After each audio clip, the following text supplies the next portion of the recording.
Morning जी, great morning दोस्तों। भूपेश आनंद, मैं CA, मैं सीएस, मैं सीएमए, मैं अमेरिका और मैं लंदन। आज आपके सामने I am going to start with lecture number 6 specifically for CMA USA part 1 examination and I am doing section D cost management. और बेटे ये बिगिनिंग के जो लेक्चर्स हैं मैं आपका बस बेस बनाने के लिए कर रहा हूँ, क्योंकि बेबी को बेस पसंद है। I have already delivered in the last 5 lectures something about the classification. And what about cost accounting? What is the difference between cost accounting and financial accounting? What is cost management? ये सारी बातें मैंने आपको logically बताई हैं। आज के इस लेक्चर में मैं आपके सामने एक नया कॉस्ट का क्लासिफिकेशन लेकर आऊंगा। आई have already discuss 2 types of classification and this is the third classification, that is how we can classify my cost on the basis of behavior.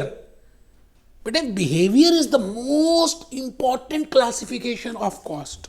जो CMA USA पार्ट 1 एग्जामिनेशन में hoc ने, glam ने, वायले ने, baker ने बड़ी detailed में दी हुई है। तो मैं चाहता हूं कि आप सभी आज के इस लेक्चर को एंजॉय करें। मुझे मालूम है कि आप सब मुझे कई बार पूछते हैं कि ये बताइए साहब जूस नोट्स का क्या करें। बेटे जूस नोट्स मैंने दिखाने हैं, मैं मना तो कर ही नहीं रहा यार, कब कहा मैंने आपको। बट अभी मैं अपने एग्जांपल्स इतने सारे दे रहा हूँ, इतनी सारी बातें बता रहा हूँ, बेसिक लॉजिक्स, बेसिक कंसेप्ट्स एक बार कवर हो जाने दीजिए। मैं सारे जूस नोट्स कवर करूंगा, आप बिल्कुल टेंशन मत लें। जैसे cost management terminology in the concept number 1 मैंने लिखा cost behaviour and cost objects, which I have prepared as per Hawk, as per Glemm, as per Wiley, as per Becker, as per IMS study text। तो मैंने ये सब कुछ कराना है, आप बिल्कुल भी टेंशन ना लें। जैसे ये क्लासिफिकेशन ऑफ कॉस्ट है, मैंने आपको 6 क्लासिफिकेशंस बतानी है। After that we will see these juice notes. और फिर मैं पूछूंगा आपसे कि अब बताइए साहब आपके हिसाब से कौन सी वाली ऐसी कॉस्ट है जो मैंने अभी तक आपको नहीं बताई। बेटे A to Z सब कुछ कवर करूंगा। आपसे रिक्वेस्ट है कि आप अपना रजिस्टर नोट करें, आपको नोट करना है, because MCQs multiple choice questions they are more tricky as compare to subjective type. और बेटे आप फर्स्ट टाइम एग्जामिनेशन दे रहे हो CMA USA पार्ट 1 और मैं चाहता हूं फर्स्ट अटेम्प्ट में आप क्लियर हो जाओ। इसके लिए क्या करना है, लिखना है। इसके लिए क्या करना है, बेसिक कंसेप्ट को समझना है।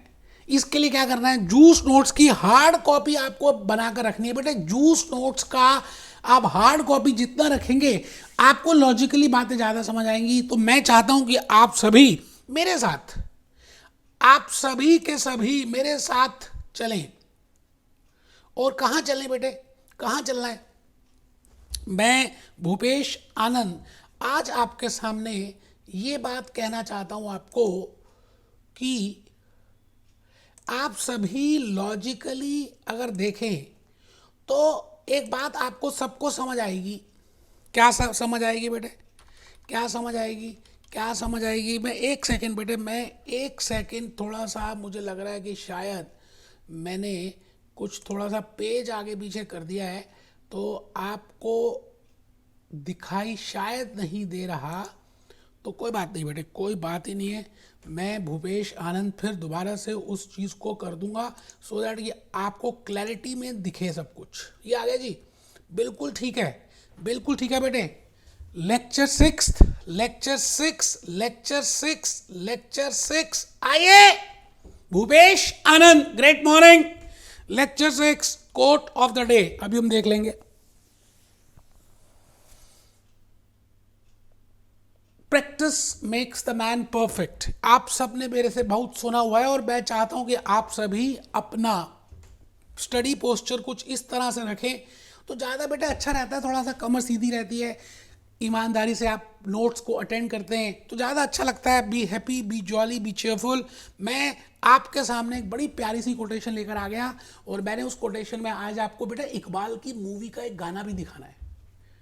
Never give up because great things take time. वो कहता है जी आप किसी भी चीज को हिम्मत मत हार कर छोड़ दो, बिकॉज हर चीज में समय लगता है।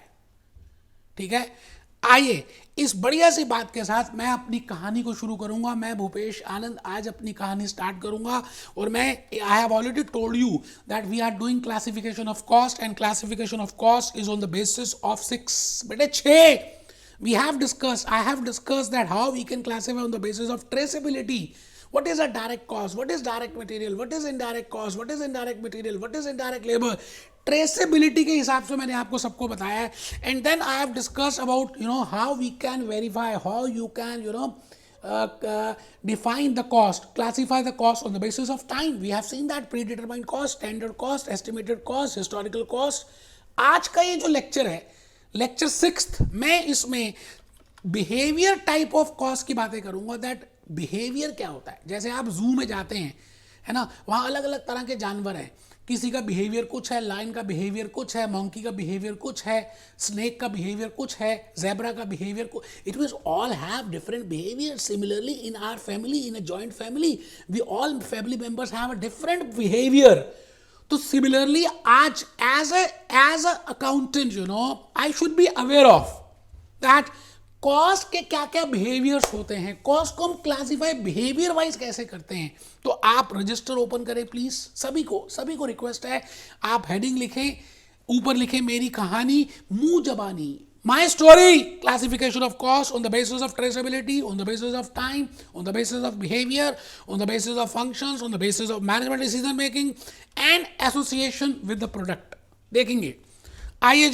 आइए मैं आप सबके सामने एक बात बड़ी प्यारी सी कहने जा रहा हूं कि I will be giving you huge number of examples in this lecture just to explain that what is the meaning of a behaviour. आप उन सभी रियल लाइफ एग्जांपल्स को बड़ा इंजॉय करने वाले. अगर आप साथ साथ नोट करेंगे तो आप हेडिंग लिखें classification, third classification, that is classification on the basis of behaviour. मैं भूपेश आनंद आज आपके सामने बिहेवियर की बातें कर रहा हूं कि बिहेवियर का मतलब है कि आप किसी के साथ कैसा एक्ट करते हैं. अगर हम पर्सनल बिहेवियर की बात करें तो आप गुस्से में बोलते हैं, प्यार से बोलते हैं, साइलेंट रहते हैं. You can have different types of behaviours in different situations. Similarly a cost can have a different type of behaviour.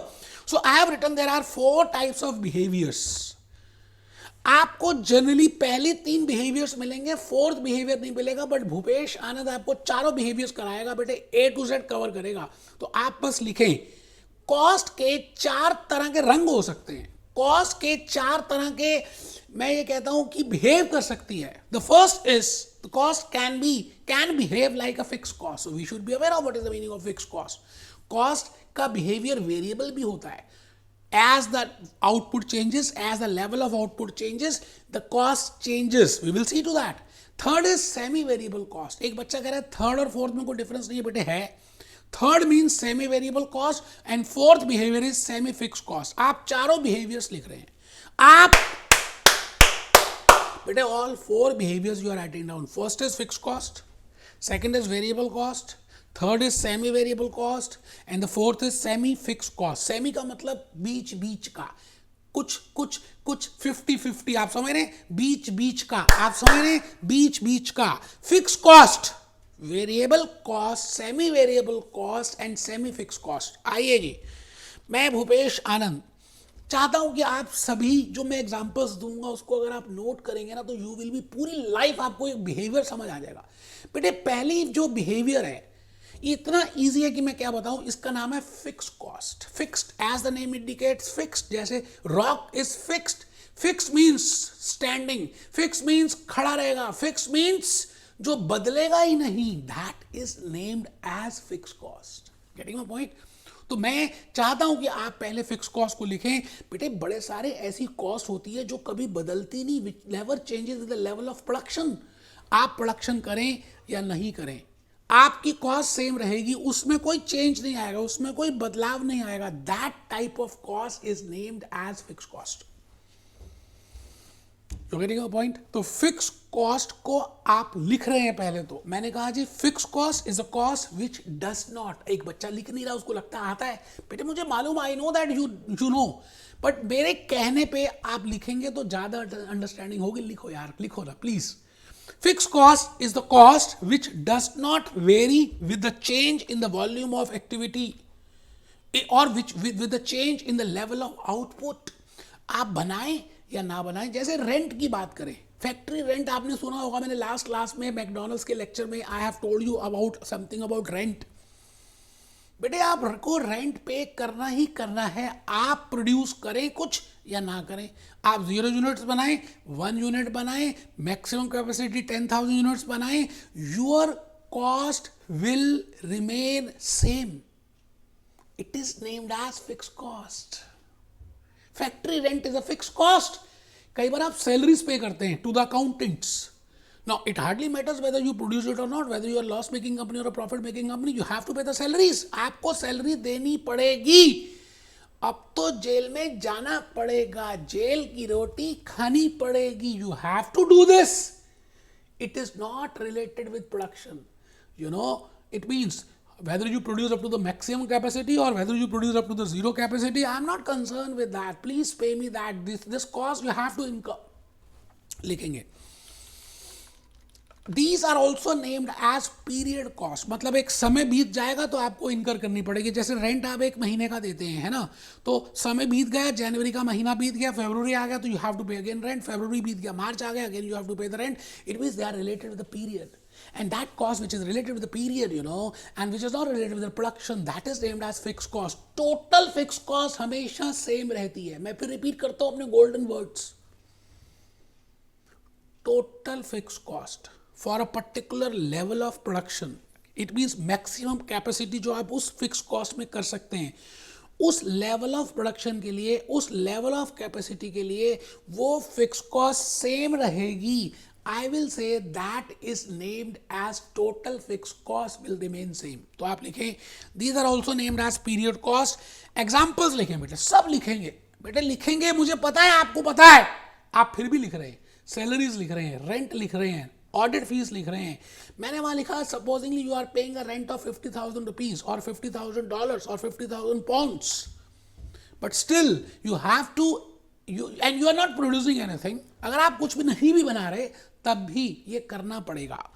एक बच्चा कहता सर ग्राफिकली बताओ तो ज़्यादा समझ आए. बिल्कुल बताऊंगा बेटे. आप बचपन से ना ग्राफ बनाते आ रहे हो. एक होती थी एक्स एक्सेस और एक होती थी वाई एक्सेस. आपको पता है आप इसको लिखते थे वाई ऑन एक्स. कौन सा बच्चा जो मुझे बताएगा वाई ऑन एक्स का मतलब क्या है? पता नहीं कितने ग्राफ्स आपने प्रिपेयर किए होंगे स्कूल में. बेटे एक्स एक्सिस में हम जनरली इंडिपेंडेंट वेरिएबल को लेते हैं. जब भी आप दो वेरिएबल्स को रिलेट करते हो, रिप्रेजेंट करते हो, because it is a two coordinate geometry, we are not doing 3D, we are doing 2D. And in X axis if we write down the cost, if I relate a variable and generally that variable is independent. बेटे आप कभी भी आज के बाद देखना graph में, आप उसको कहते हो वाई ऑन एक्स. का मतलब है वाई डिपेंडेंट है एक्स के ऊपर. इसका मतलब x is independent, y is dependent. So y on x का मतलब है y variable is dependent on x. Generally हम x एक्सिस में इंडिपेंडेंट वेरिएबल लेते हैं और y एक्सिस में हम डिपेंडेंट लेते हैं. तो मैंने यहाँ पे लिखा इंडिपेंडेंट एंड y. अब मैं आ गया जी आपके सामने. इंडिपेंडेंट वेरिएबल क्या है? मैं प्रोड्यूस करूं या नहीं करूं मेरी मर्जी. मैं चाहे हाँ बोलूँ चाहे ना बोलूँ मेरी मर्जी. Whether I produce it 0 units और आई गो फॉर 1 यूनिट और 10 यूनिट और up to the maximum capacity. बेटे ये लाइन बिल्कुल सीधी आएगी, सीधी. जैसे कभी देखा है घोड़े को देखे तो बिल्कुल सीधा भागेगा, है ना, सीधी, टेढ़ी मेढ़ी नहीं होगी. This is named as total fix cost.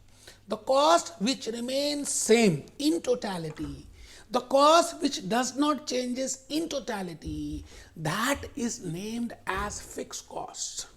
I think आप मेरी बात को समझ पा रहे हैं. मैंने आपको ग्राफिकली भी करके बताया. सीधी लाइन जो होती है बेटे वो फिक्स कॉस्ट की होती है. आप बनाओ या ना बनाओ, आप मैक्सिमम बनाओ तब भी आपकी कॉस्ट सेम रहने वाली है. उसको हम बोलते हैं फिक्स कॉस्ट. मैंने आपके लिए एक छोटी सी और बतानी है बात, बट वो तभी आपको ज़्यादा समझ आएगी if you write down this example. एक टेबल बनाएंगे. एक्स एक्सिस में लिखिए प्रोडक्शन इन यूनिट्स और वाई एक्सिस में लिखिए टोटल फिक्स कॉस्ट. अब आप 0 यूनिट्स बनाएं. Then also my rent is 50,000. If I produce 1 50,000, 10 50,000, 100 50,000. Supposingly my maximum capacity which I can produce there, you know, I can produce 100,000 units. Still I have to pay same amount of rent. बेटे landlord ये थोड़ी कहेगा आप ज़्यादा units बना रहे हो ज़्यादा रेंट दो. आई थिंक आप बात को समझ रहे हैं, सेंस समझ आ गई है. ठीक है जी. अब सवाल आता है कि अगर आप इसको ध्यान से देखें, इसी एग्जाम्पल को, तो अगर आप 1 यूनिट बना रहे हैं, अगर आप 10 यूनिट बना रहे हैं, because in cost accounting we have to find out कि 1 यूनिट के पीछे हमारा कितना खर्चा है। अच्छा, 1 यूनिट के पीछे जो खर्चा है उसको हम क्या करते हैं, बोलते हैं कॉस्ट पर यूनिट। अच्छा, अब फिक्स कॉस्ट आपने इनकर की 50,000 रुपए की, 1 यूनिट मान लेते हैं बनाया, तो मैं कहूँगा 50,000 रुपये का ही खर्चा है। इट मीन्स 1 यूनिट को बनाने में 50,000 रुपीज़ इनकर हुए। सपोजिंगली 10 यूनिट्स प्रोड्यूस किए, सपोज करते हैं, तो बेटे 50,000 को अगर मैं 10 से डिवाइड कर दूं तो बेटे यहाँ पर आ जाएगा 5,000 यूनिट्स। अच्छा, अगर आपने 100 यूनिट्स बनाए तो यहाँ पर आ जाएगा 500 रुपये 1 यूनिट के ऊपर। अच्छा, आपने 1000 बनाए तो आपके पास 50 आ जाएगा। एक बच्चा कहता सर अभी अभी आपने 2 मिनट पहले ये बताया था कि total fix cost will remain same. मैं अभी भी उसी पॉइंट पे अटका हूँ। I am on stick on my words. No doubt I have told you that total fix cost will remain same, but my dear friends, if you want to calculate fix cost per unit, when I say per unit, it means something has to be divided by something. It means I have to give into the numerator and denominator format. मुझे numerator और denominator के format में लिखना पड़ेगा। तो आप ये बताएं कि फिक्स कॉस्ट पर यूनिट तो वेरी कर सकती है। अच्छा, आप ध्यान से देखो, जैसे जैसे प्रोडक्शन बढ़ती आ रही है, जैसे जैसे प्रोडक्शन बढ़ती आ रही है या कम होती आ रही है, आपकी पर यूनिट कॉस्ट बढ़ रही है या कम हो रही है, चेक करना है। क्योंकि अगर आप 1 यूनिट बनाते हैं तो 50,000 का एक्सपेंस है 1 यूनिट पे। अगर आप 10 यूनिट्स बनाते हैं, 100 यूनिट्स बनाते हैं, इसका मतलब as production increases my fix cost per unit decreases. It means they have indirect relationship. जितनी जितनी मेरी प्रोडक्शन बढ़ती जाएगी, मेरी fix cost per unit, I repeat per unit, because total fix cost will always remain same. तो यही बात मैंने नीचे लिखी है। आप लिखेंगे ना तो मुझे अच्छा लगेगा। मुझे पता है आप में से कुछ बच्चे ढीले बैठे हुए, बेटे थप्पड़ मारने का मन कर रहा है। In case we calculate fix cost per unit, अगर मुझे पर यूनिट निकालना हो as a costing technique, I think I have already told you, जब मैंने मैकडोनल्ड्स के बर्गर के ऊपर रेंट कैलकुलेट करने की कोशिश की थी, तो I have used a costing technique for calculating per burger rent cost. So if I want to calculate per unit, in that case I will say there is a indirect relationship. मैंने क्या कहा, indirect? एक चीज बढ़ेगी तो दूसरी कम होगी। अच्छा, दोनों बढ़ेंगी तो डायरेक्ट, दोनों कम होंगी तो डायरेक्ट, एक बढ़ेगी दूसरी कम होगी, इनडायरेक्ट। ठीक है जी, बहुत बढ़िया। तो मैंने क्या किया, बड़ी मेहनत की यार, आप सोच भी नहीं सकते कितनी मेहनत की आपको लॉजिकली कंसेप्ट समझाने के लिए। फिक्स कॉस्ट, वेरिएबल कॉस्ट के बड़े सारे यूट्यूब में वीडियोस होंगे, एक बार आप चेक कर लेना कि जितनी एक्सप्लेनेशन, जो एनर्जी, जो एग्जांपल्स मैंने बताए, क्या सभी ऐसे बता रहे हैं? तो बेटे एग्जांपल में देखिए मैंने क्या लिखा, फिर दोबारा से लिखा प्रोडक्शन यूनिट्स, सेकंड कॉलम बनाया total fix cost, third column बनाया फिक्स कॉस्ट पर यूनिट। तो आप चेक करें, अगर मैं 0 यूनिट्स बनाता हूं तो मैथमेटिक्स ये कहती है something divided by 0 is infinity. तो 0 तो एक हाइपोथेटिकल केस है, मैंने खाली समझाने के लिए बताया। If I produce one unit then 50,000 divided by 1 that comes to 50,000। If I produce 10 unit then 50,000 divided by 10 is 5,000। If I produce 100 unit then 50,000 divided by 100। I have just told you, I have just calculated for you. So I want to say you that there is an indirect relationship. तो मैंने यहाँ पर आपके लिए graph prepare किया। मैंने कहा ये मान लेते हैं प्रोडक्शन है, ये मान लेते हैं फिक्स कॉस्ट है। अब बेटे फिक्स कॉस्ट टोटलिटी में भी मैं रिप्रेजेंट कर रहा हूँ वाई एक्सिस में, और fix cost per unit represent कर रहा हूँ मैं वाई एक्सिस में। अभी बताया it is a Y on X, it means dependent variable is to be shown on the Y axis and independent is to be shown on the X axis. Let it be production, because मेरी मर्जी मैं 5 units बनाऊँ, मेरी मर्जी मैं नहीं बनाता। आप किराया ले लो, आप चुप रहो, मेरे को देखना ना वेदर आई प्रोड्यूस इट और नॉट। तो independent variable is production and dependent is cost. तो मैं यहाँ पर प्रोडक्शन और कॉस्ट की रिलेशनशिप को देख रहा हूँ। आप चेक करो जी, फिक्स कॉस्ट पर यूनिट धीरे धीरे कम होती जा रही है एज प्रोडक्शन इंक्रीजेस, जैसे जैसे प्रोडक्शन बढ़ती जा रही है वैसे वैसे मेरी फिक्स कॉस्ट पर यूनिट कम होती जा रही है, बिकॉज मैं न्यूमरेटर अपॉन डिनोमिनेटर करूंगा। आई थिंक मैंने बता दिया है, मैं आगे आ गया जी। नेक्स्ट टाइप ऑफ बिहेवियर, बेटे 4 बिहेवियर हैं जो मुझे बताने हैं। First is cost can have a fixed nature, fixed cost in nature as a behaviour, because there are some cost. अब आप खाना खाते हैं रेस्टोरेंट में जाकर या किसी की मैरिज में जाकर, तो आप स्नैक्स भी खाते हैं, कुछ खट्टी चीज़ें खाते हैं, कुछ मीठी चीज़ें खाते हैं, फिर आप मेन मेन्यू में आते हैं, फिर आप दाल मखनी खाते हैं, फिर आप पापड़ खाते हैं, फिर आप चटनी खाते हैं ना। इसी तरह से इसका मतलब खाने के अलग अलग टेस्ट हैं, इसी तरह से कॉस्ट के अलग अलग टेस्ट हैं। मैंने अभी एक ही टेस्ट बताया जिसका नाम है फिक्स कॉस्ट, अब दूसरा टेस्ट बता रहा हूं वेरिएबल कॉस्ट। तो कुछ ऐसे खर्चे हैं, कुछ ऐसे एक्सपेंसेस हैं जो वेरिएबल इन नेचर के हैं, मतलब आप प्रोड्यूस कुछ करोगे, it means those which are directly related with the level of output. जितनी आप आउटपुट को बढ़ाओगे उतने वो खर्चे बढ़ जाएंगे, उसको हम कहते हैं that is named as variable cost. I think आप बात समझ रहे हैं, लिखें। Variable cost is a cost which tends to directly vary with the volume of activity. सीधा प्यार है बेटे, रेनफॉल हुई, रेनकोट्स को का सेल होना शुरू हो गया, इसका मतलब इन दोनों का प्यार है, रेनफॉल का और रेनकोट का प्यार है। इसी तरह से मैं ये कह रहा हूं ऐसी कॉस्ट जिसकी प्रोडक्शन के साथ डायरेक्ट प्यार है, there is a direct relationship, that is named as variable cost. I think आप बात समझ रहे हैं, हेडिंग लिखिए जी। Variable cost is the cost which tends to directly vary with the volume of activity. Variable cost is the cost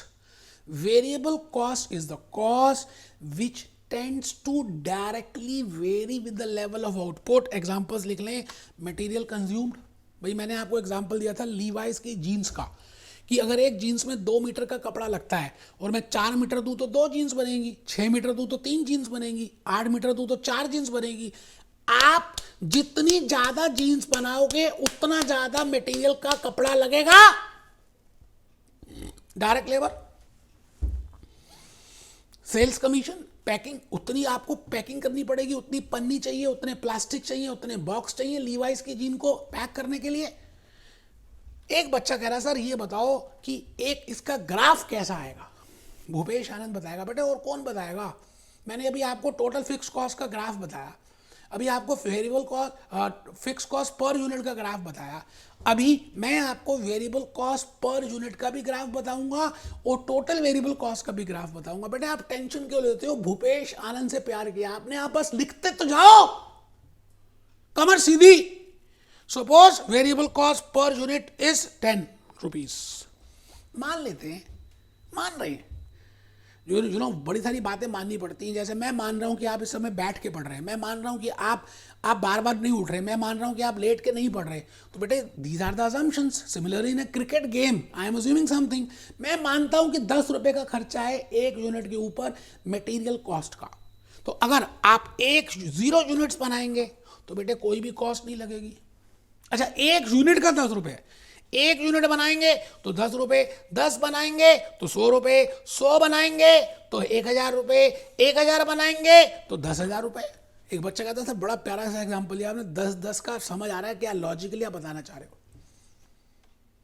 it means the total variable cost will vary as the production varies, but if I see variable cost per unit, अगर आप ध्यान से देखो variable cost per unit, एक unit की cost same है। अब एक बच्चा ना कंफ्यूज हो रहा है, वो कहता है अभी आपने फिक्स कॉस्ट टोटल बताया था सेम रहती है, fix cost per unit change होती है, अभी आप कह रहे हो टोटल वेरिएबल कॉस्ट चेंज होती है, variable cost per unit same रहती है। बिल्कुल ठीक सुना आपने, 1 यूनिट को बनाने की लागत तो वही रहने वाली है, जितने यूनिट्स बनाओगे उतनी लागत लग जाएगी, उतना मटेरियल लग जाएगा, उतने जीन्स में उतनी जीन्स उतने जिप लग जाएंगी, and the same you know we will be having buttons. It means variable cost और फिक्स कॉस्ट को अगर आप एक टेबल में देखेंगे बेटा, अभी तो पहले नीचे आ जाओ एक्स एक्सिस। एक बच्चा कह रहा सर ये प्रोडक्शन है ना, हाँ बेटे एक्स एक्सिस में आपको आज के बाद याद रखना है, we always write down independent variable. और वाई एक्सिस में हम हमेशा लिखते हैं dependent variable. On Y axis we always write down dependent variable and on X axis we always write down independent variable. And here dependent variable is variable cost. यहां पर dependent variable variable cost है. ठीक है sir. तो आप बताएं total fix cost. Total fix cost बेटे ये 45 डिग्री का एंगल देख रहे हो, ये टोटल फिक्स कॉस्ट का देख रहे हो बेटे, ये 45 डिग्री का एंगल है. जैसे जैसे प्रोडक्शन बढ़ रही है वैसे वैसे आपकी कॉस्ट बढ़ रही है. डायरेक्टली रिलेटेड, एक के लिए इतनी, दो के लिए इतनी, प्रोपोर्शनेटली बढ़ रही है. But variable cost per unit बेटे पर यूनिट सेम है. एक यूनिट को बनाने के लिए, एक यूनिट को बनाने के लिए कॉस्ट सेम है, उसको बोलते हैं बेटे variable cost per unit. Table छोटा सा बना लो. सर टेबल बना ले? हाँ बेटा, ये देखो बेटे, ये टेबल बनाओ, ये टेबल बनाओ. मैं भूपेश आनंद ये कह रहा हूं बेटे, ये टेबल बनाओ. Variable cost, fix cost. अच्छा वेरिएबल में टोटल, वेरिएबल में पर यूनिट, फिक्स्ड में टोटल, फिक्स्ड में पर यूनिट. अगर आप देखें ध्यान से तो वेरिएबल कॉस्ट टोटल वेरी करती है बट पर यूनिट सेम रहती है. फिक्स कॉस्ट टोटल सेम रहती है पर यूनिट वेरी करती है. एक बच्चा कह रहा है इसको रटना है, थप्पड़ मारूं खींच के. जो ये बोलता है रटना है, लॉजिकली एग्जांपल्स दे दे के बताया है, अब कहते हो रटना है. शर्म आनी चाहिए भाई बेटे आपको. थर्ड बिहेवियर लिखो. 4 बिहेवियर बताने हैं, 4 तरह के बिहेवियर बताने हैं. छोले भटूरे खाते हो तो आपको उसका टेस्ट पता है, उसका बिहेवियर पता है. Third behaviour semi variable cost, मतलब पार्शली वेरिएबल भी पार्शली फिक्स्ड भी, मतलब थोड़ा प्यार भी और थोड़ा मैजिक भी, मतलब थोड़ी सी मेहनत भी और थोड़ा सा बड़ों का आशीर्वाद भी लाइफ में सक्सेस अचीव कर देती है. Semi variable cost. नाम क्या कह रहा है, नाम क्या बोल रहा है? सेमी. सेमी सेमी, ना तो पूरी वेरिएबल और ना पूरी फिक्स्ड, ना तो पूरी वेरिएबल ना तो पूरी fixed. It means that is named as semi variable cost. तो पहले छोटा सा लिख लेते हैं फिर आगे बढ़ेंगे. Which contains both fixed and variable. कई बार आप आइसक्रीम खाते हो और आइसक्रीम जो है या केक खाते हो, आइस केक है ना, तो आइसक्रीम भी है और केक भी है. अभी बताऊंगा एक बड़ा सा प्यारा सा example. Partly affected by fluctuation in the level of activity. इसका मतलब बढ़ेगी तो सही लेकिन प्रोपोर्शनेटली नहीं बढ़ेगी, नखरे कर करके बढ़ेगी. कभी बढ़ेगी, कभी नहीं बढ़ेगी, कभी नहीं होगी. It means the cost which does not vary with the directly with the level of activity. That type of cost is named as semi-variable cost. मैं रिपीट करता हूं जी. Semi-variable cost का मतलब है the cost which does not directly relate with the production, which relates. मैं ये नहीं कह रहा कि नहीं बदलेगी, बट सीधा सीधा संबंध नहीं है उसका प्रोडक्शन के साथ, कुछ लेवल तक नहीं बढ़ेगी. जैसे आपने कभी पोस्ट पेड कनेक्शन लिया हो अपने घर में, या एयरटेल का या रिलायंस जियो का, और in any country which you are residing in. Post paid में क्या होता है कि आपको कुछ मिनिमम रेंट तो देना ही पड़ेगा. Let it be in electricity, let it be in water, let it be in telephone, any case कम से कम एक मिनिमम न्यूनतम किराया देना पड़ेगा. And in that you will be giving some free calls or some free units of electricity or some free units of water. मतलब आप वाटर यूज करो या ना करो, आपको एक लेवल तक रेंट देना पड़ेगा, वाटर मीटर का रेंट. अच्छा अगर उससे ज्यादा यूज करोगे तो फिर आपके ऊपर पर यूनिट का एक्स्ट्रा खर्चा लगेगा. जैसे आप रिलायंस जियो का कनेक्शन लेते हैं, मैं एज्यूम कर रहा हूं 500 रुपीज का आपका एक मंथली रेंट है, पोस्ट पेड प्लान है. और बेटे पोस्ट पेड प्लान में 500 रुपए तो देने ही देने.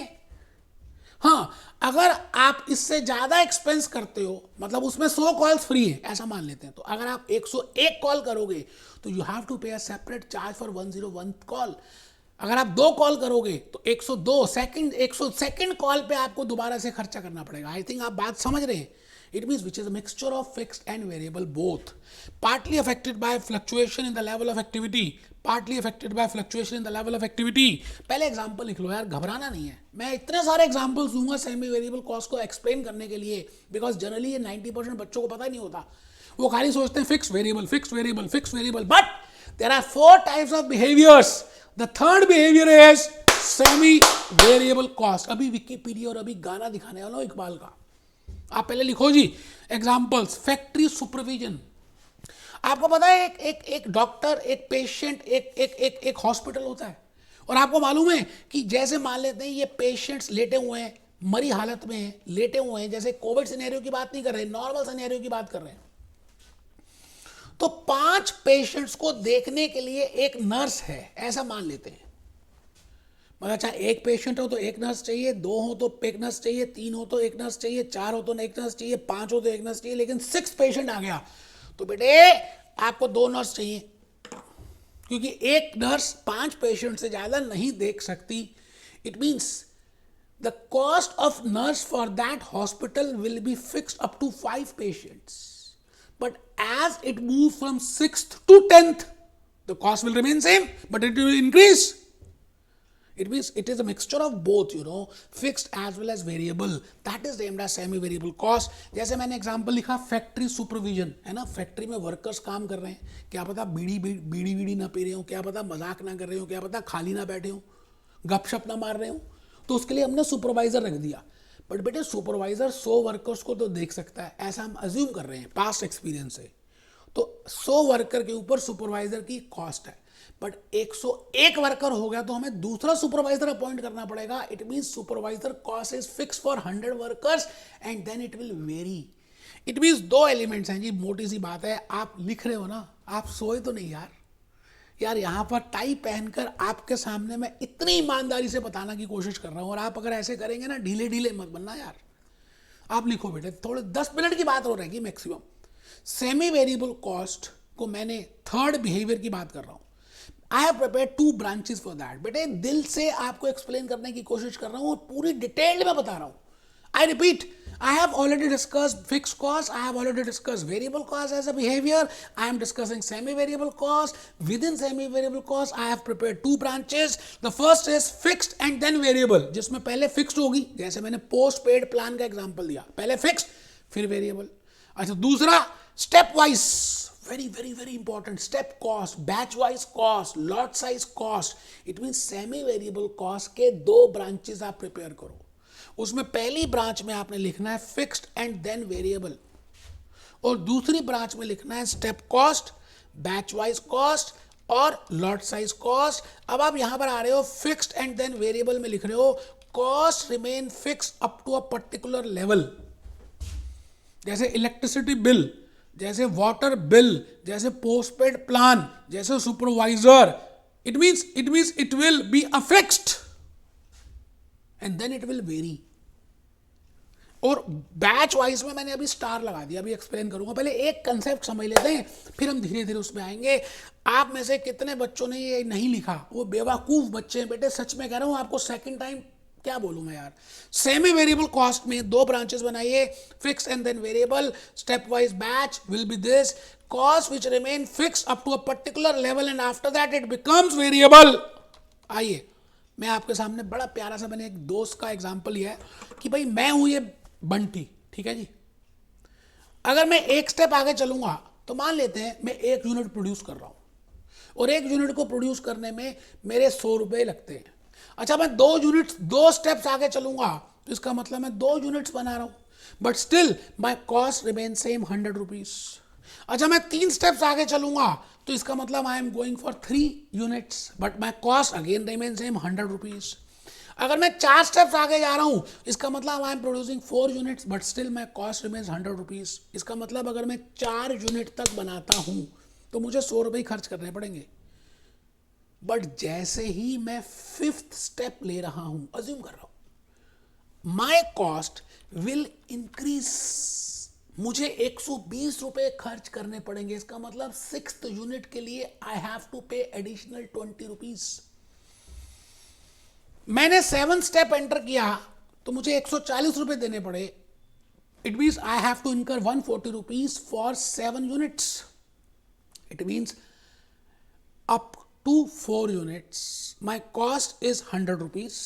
That is fixed. But if I increase from 100, from 4 units to 5th unit, and from 5th to 6th, and from 6th to 7th, and from 7th to 8th, my cost will increase by 20 rupees per unit. इसका मतलब पहले fixed थी 4 unit के लिए, फिर बढ़ती जा रही है हर एक यूनिट के ऊपर 20 20 20 20 20। ऐसी कॉस्ट को हम बोलते हैं सेमी वेरिएबल कॉस्ट। और इसका ग्राफ देखिए कैसे बनेगा बेटे, ग्राफ से ज़्यादा समझ आएगा आपको।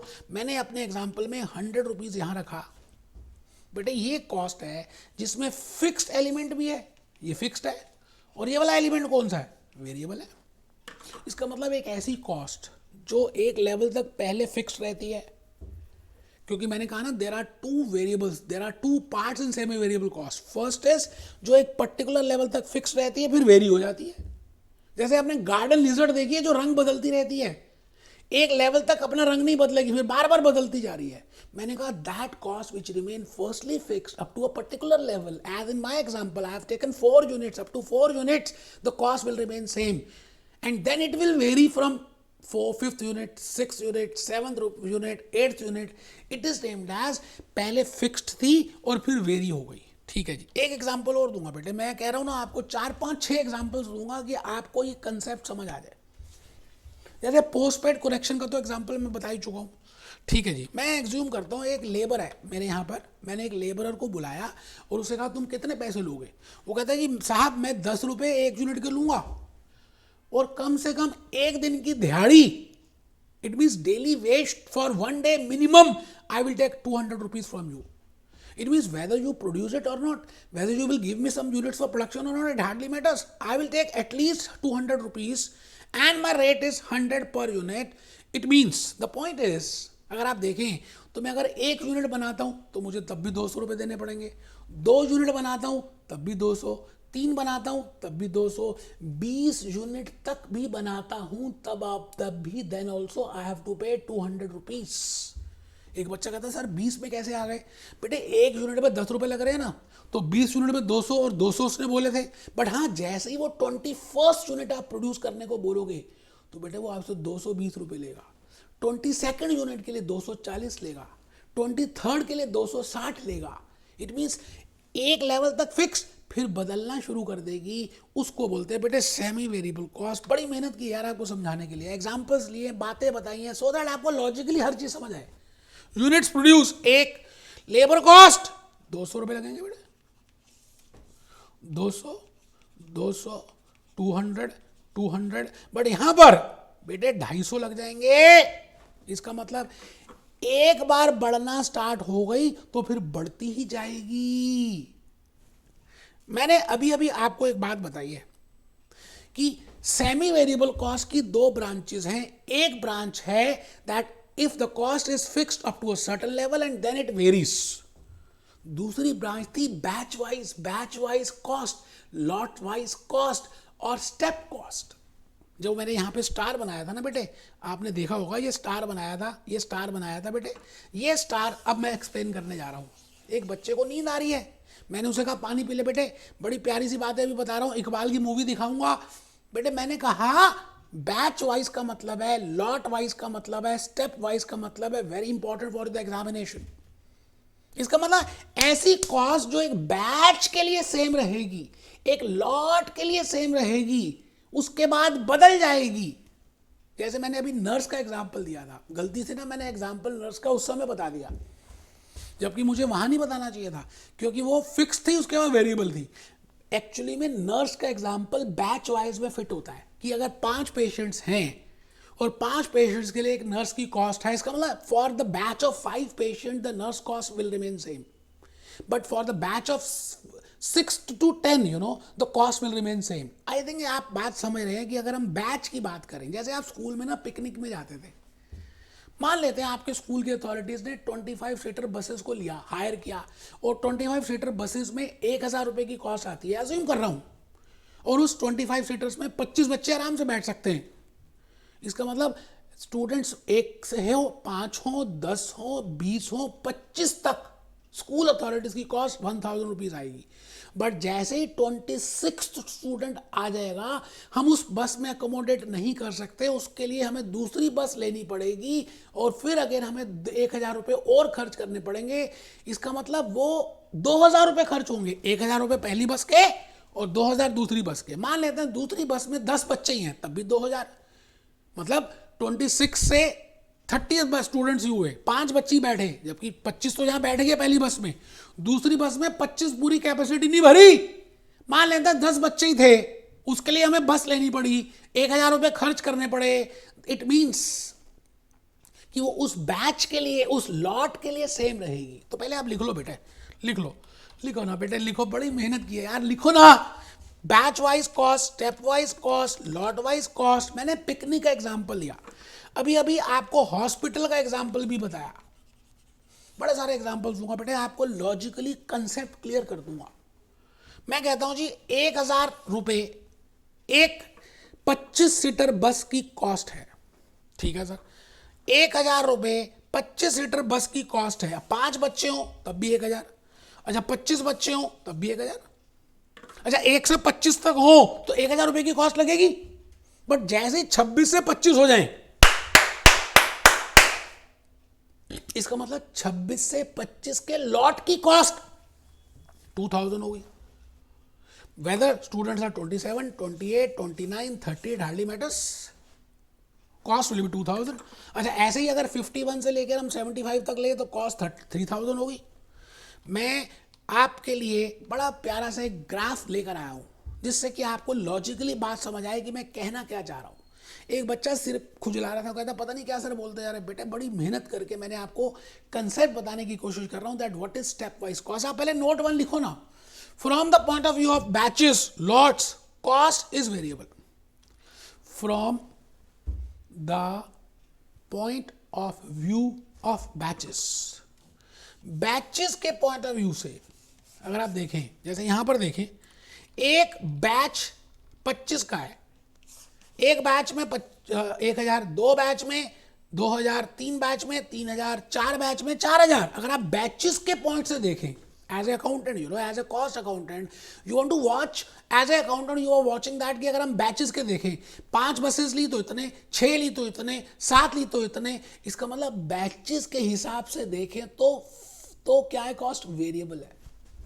बट अगर आप बैच के अंदर घुस के देखें, 1 से 25 तक कॉस्ट सेम लगेगी, 5 हो, 10 हो, 15 हो, 20 हो, 26 से 50 तक कॉस्ट सेम लगेगी।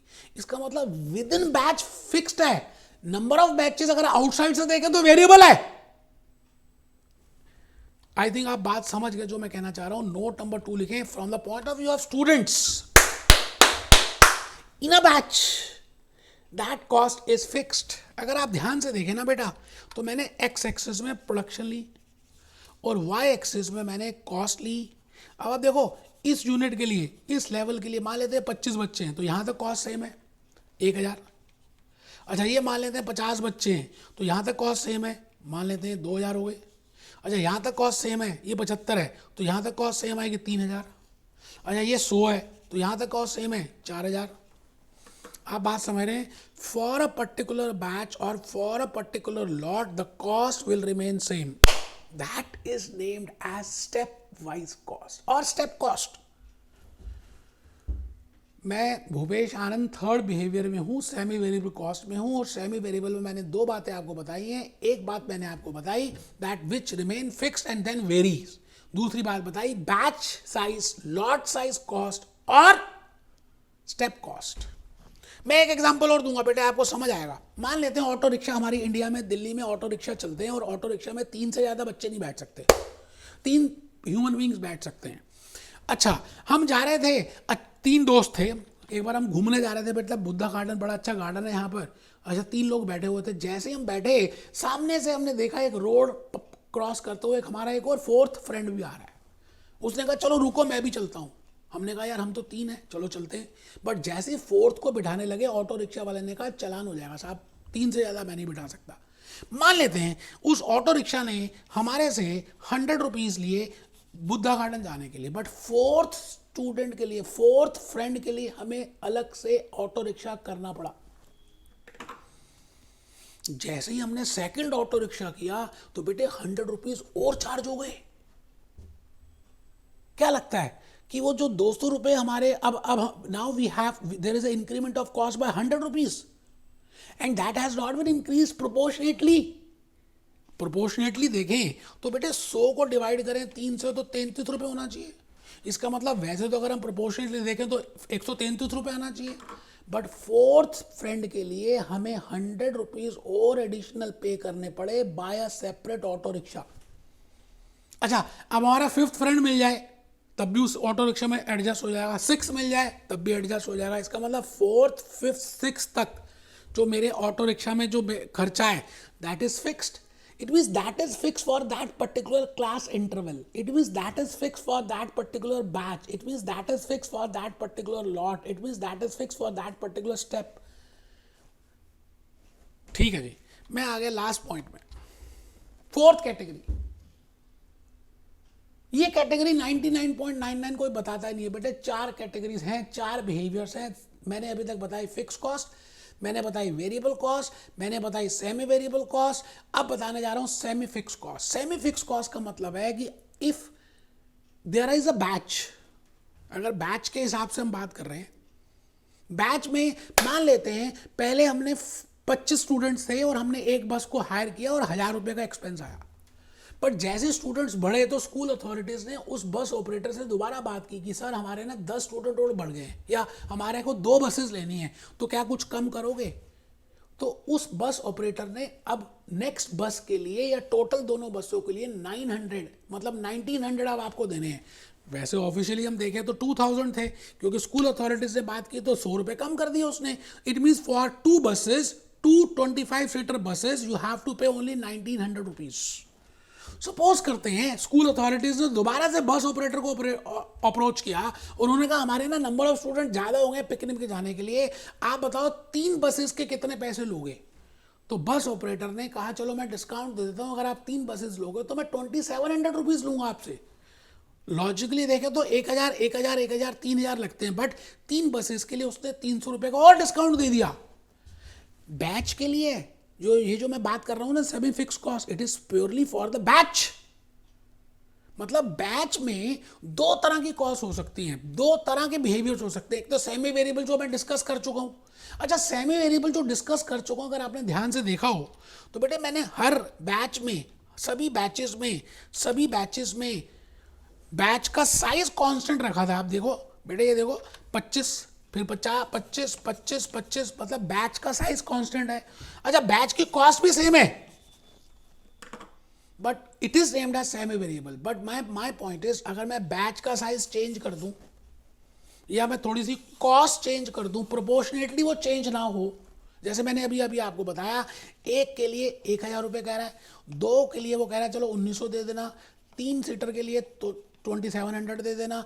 It means the cost for per batch is varying, but that is not varying directly. अगर वो बैच के लिए जो कॉस्ट है वेरी डायरेक्टली नहीं कर रही, वेरी कर रही है बट नॉट डायरेक्टली, तो I will say it is named as semi fix cost. बस यही डिफरेंस है बेटे, पहले लिखो फिर और बताऊंगा।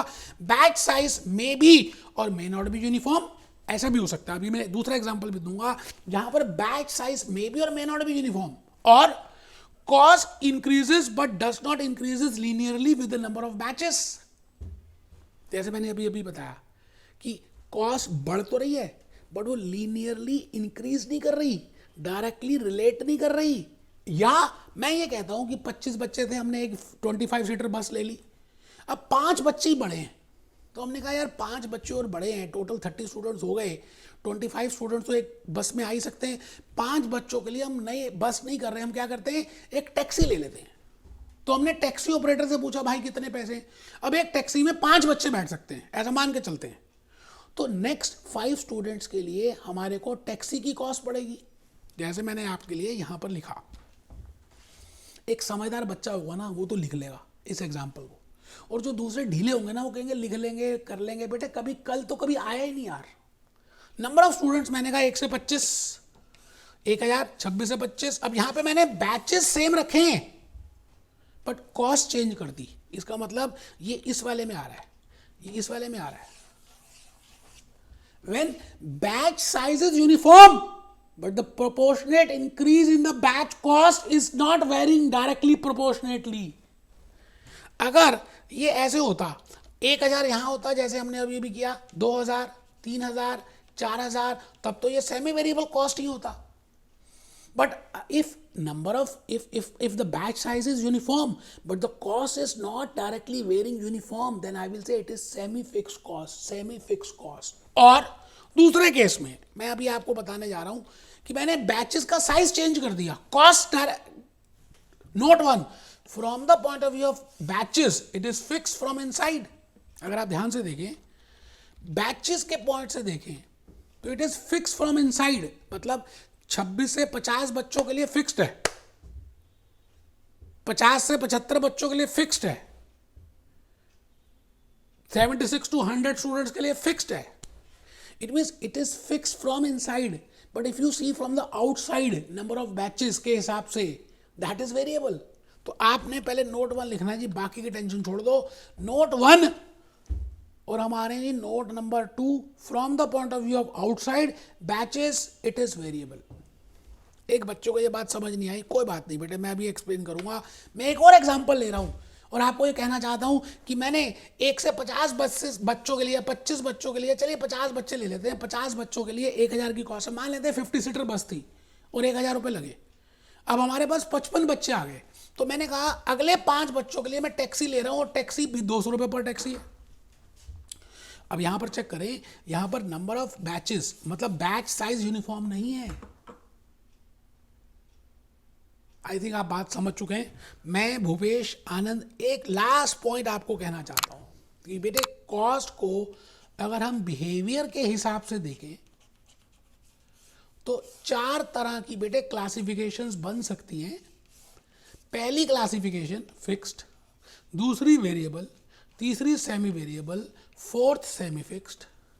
अब सेमी वेरिएबल में 2 ब्रांचेस बन सकती हैं. जब हमने यहां पर पहले फिक्स रखा, फिर वेरिएबल करा और फिर हमने स्टेप वाइज करा, स्टेप वाइज. आपने देखा स्टेप वाइज कैसे बनाया. फिर इस वेरिएबल इस स्टेप वाइज में सेमी फिक्स भी हो सकती है. अच्छा, सेमी फिक्स तब बोलेंगे जब या तो कॉस्ट डायरेक्टली वेरी ना करे और बैच साइज वेरी कर रहा हो. आई थिंक आप बात समझ गए. मैं चाहता हूं कि एक बार आप सभी के सभी इस वाले एक बार इसमें आ जाएं बेटे. मैंने बड़ी प्यार से ये आपके लिए एक वेबसाइट को खोला है. अच्छा ठीक है, कोई बात नहीं. चलिए पहले एक बच्चा कहता है जी गाना दिखाओ. मैं पहले गाना ही दिखा देता हूँ बेटे. आओ बेटे, मैं गाना ही दिखा रहा हूँ. गाना क्या है?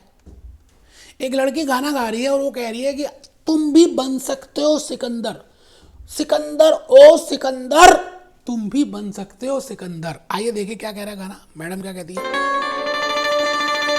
इट मीन्स आप भी सिकंदर बन सकते हो, आप भी अपने एग्जाम्स फर्स्ट अटेम्प्ट में क्लियर कर सकते हो. बेटे लॉजिक्स कंसेप्ट समझने हैं. जैसे मैंने आज बड़ी मेहनत की इस बिहेवियर वाइज को समझाने के लिए, आपको बस ये समझना है. क्या आप में से कोई बच्चा बता सकता है मूवी का नाम क्या है? कौन सी मूवी में गाना था? कौन सी मूवी में गाना था बेटा? ये बताना है. बेटे गाना बताना कौन सा? तेरी भी औकात है, तू भी कर सकता है,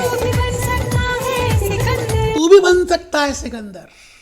आई थिंक आप बात समझ रहे जो मैं कहना चाह रहा हूं. तो बेटे इन्हीं बातों के साथ मैंने आज क्लासिफिकेशन 3rd करा दिया लेक्चर 6 में, that how we can classify the cost on the basis of behaviour. मिलते हैं बेटे. Be happy, be jolly, be cheerful.